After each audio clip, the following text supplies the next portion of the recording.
Brothers and sisters of Burkina Faso, and to all my African brothers and sisters listening across this great continent, today, I speak to you not with fear, not with doubt, but with fire in my heart, because we are about to do what the world said was impossible. They mocked us when we built with our own hands. They laughed when we dreamed. But now, they will tremble, because Burkina Faso is going to build its own wooden helicopters for the army, and this time the West is in shock. Yes, you heard me clearly. Wooden helicopters, made by the sons and daughters of our land, designed with the wisdom of our ancestors, and built with the courage of our new generation.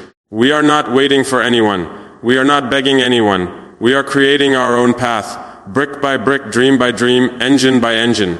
They said Africa can't. They said we must depend. They said without their factories, we are nothing. But I tell them today, we are everything. We are the soil, the strength, the spirit of creation itself. When the African mind is free, no chain of poverty, no wall of colonialism, no sanction, and no propaganda can stop it. Our people will rise from the dust, from the villages, from the workshops, from the very heart of this land, to show that innovation is not only born in the West. It lives here in Africa. They think technology is their monopoly. They think intelligence belongs only to their laboratories. But our intelligence was born under the sun, not under their fluorescent lights. It was shaped by survival, by courage, by the will to resist. That is why our creations carry a soul of independence. These helicopters will not just fly. They will scream freedom. Every screw, every blade, every drop of oil will carry the message that Africa will never bow again. Some will say, wooden helicopters, this is madness. But I say, madness is believing that freedom can be given to you by your oppressor. Madness is waiting forever for permission to be great. We are done waiting. Burkina Faso will show that even from wood, we can build wings. Because freedom doesn't need luxury, it needs courage. And courage we have in abundance. Our engineers, our young students, our soldiers, they are not ordinary people. They are the builders of a new era. An Africa that doesn't imitate, but innovates. An Africa that doesn't import dreams, but exports inspiration. Let the West watch in confusion. Let them question. Let them doubt, because we do not need their approval. What we need is unity, discipline, and faith in ourselves. To my African youth, your time has come. You are not the lost generation. You are the generation that will build helicopters from trees, power cities from the sun, and protect your nations with your own hands. You are the proof that Africa is not dying. Africa is awakening. To the West I say this, you have built your empires on our backs, stolen our gold, our cotton, our dignity, but you will never again steal our future. This time, we are defending it with our own inventions. They will send their media to mock us, their agents to sabotage us, their economists to scare us. But I tell you, let them come. We have faced worse. We faced hunger, drought, and war, yet we are still here, still standing, still proud. Because Burkina Faso does not surrender. Africa does not surrender. Our wooden helicopters may be the beginning, but they are not the end. They are the symbol of something far greater, the birth of a self-reliant Africa. We will build with our forests, mine with our earth, defend with our spirit, and feed with our soil. The era of begging is over. The era of building has begun. When these helicopters take flight, they will not only carry soldiers, they will carry our pride, our identity, our defiance. They will tell the world, we are not poor, we are powerful. We are not behind, we are rising. Let every African leader, every African child, every African worker hear this message. The future will not be given to us. We will build it with our hands, with our hearts, with our unity. And if they call us rebels, then so be it. For every revolution begins with a rebel heart. Burkina Faso will not ask for help. We will ask for effort. We will not wait for miracles. We will create them. Our sky will soon be filled with the sound of African-made blades cutting through the air, not to destroy, but to defend our sovereignty. To those who fear an independent Africa, be afraid. Because the spirit of Thomas Sankara has returned in every village, in every engineer, in every soldier who dares to dream beyond the limits of colonial imagination. I say this to my people, do not let anyone tell you what you cannot do. Our ancestors built civilizations when Europe was still in darkness. Now it is our turn to build the future when they are drowning in their own greed.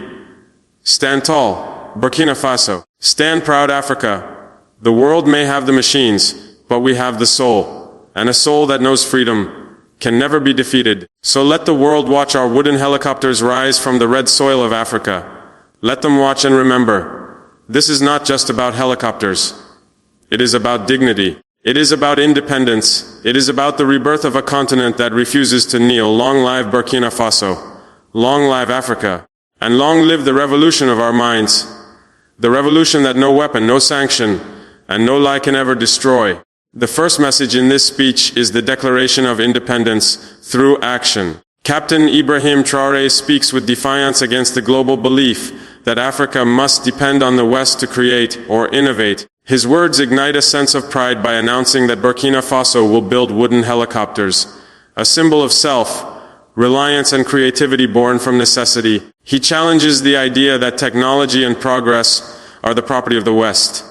By choosing something as simple and raw as wood, he redefines strength, proving that innovation comes from courage, not luxury. The power of his message lies in turning what others see as limitation into proof of African intelligence and determination. Through this bold initiative, Traore invites his people to reject dependency and stand tall in their own potential, showing the world that dignity is built, not bought. The second point revolves around courage and self-belief as the foundation of progress. Traore tells his people that freedom and greatness will never be given. They must be taken through hard work and faith in themselves. He speaks to the young engineers, workers, and soldiers, calling them the true builders of a new Africa. His voice becomes a shield against doubt, reminding them that bravery is not in weapons, but in the will to try what others fear.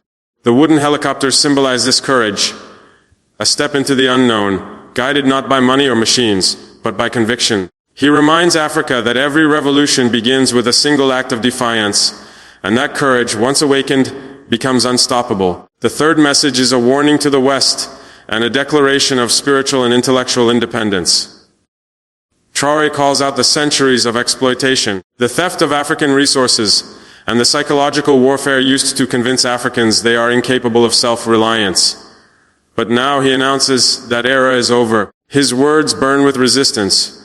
You will never again steal our future. He acknowledges that mockery, sabotage, and fear will come, but insists that Burkina Faso and Africa will endure. Through struggle, they have developed strength that no empire can break. His speech flips the narrative. No longer victims of history, Africans are now the authors of a new chapter. The West shock becomes a symbol of Africa's awakening, and their fear becomes proof that real change has begun. The fourth point focuses on unity and the awakening of African youth. Traore's message calls every young African to rise, not as imitators of foreign systems, but as innovators of their own destiny. He tells them that they are not a lost generation, but the one chosen to build the impossible. This part of the speech is deeply emotional. It connects the pride of ancestors with the dreams of today's youth. He reminds them that from the forests, deserts, and villages, a new strength is emerging, the power of minds that refuse to kneel. He speaks of education, creativity, and discipline as the new weapons of revolution. By uniting Africa's young people under one vision of freedom, he transforms national pride into a continental awakening. The final message is the spiritual rebirth of Africa. Traore's words rise beyond politics. They become a call to the soul. He connects the legacy of Thomas Sankara and the spirit of all freedom fighters to the new revolution of the mind. The wooden helicopters are not just machines.